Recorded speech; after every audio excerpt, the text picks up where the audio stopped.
Начался турнир по японской борьбе дзюдо, и сегодня мы стали очевидцами первых побед чемпионов. Отрадно, что первое золото завоевала якутянка Марьям Сергеева. В финале весовой категории 40 килограммов она боролась с Лейлой Алиевой из Азербайджана.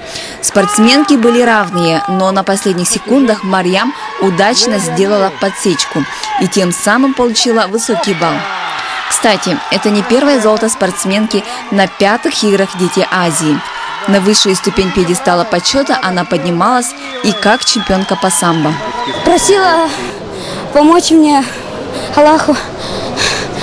Ну, Якутия, сама республика молодец, что организовала такие хорошие соревнования, в которые приехало много стран. Спасибо ей за это. Монголия, похоже, выставила такую же сильную команду в дзюдо, как и в других видах единоборств. В весовой категории 44 килограмма в борьбе за бронзу игр «Дети Азии» Пуревсурен Буянгхишик победила хозяйку турнира Валентину Наумову из Якутии. К слову, Пуревсурен – чемпионка азиатских игр среди взрослых, а наша Валя пока еще не имеет подобных титулов. Я занимаюсь дзюдо 3 года и мечтала войти в тройку лидеров игр «Дети Азии», поэтому очень довольна результатом. Валерий Такунов – воспитанник якутского тренера Гамбадоржа. При одержиме поддержки болельщиков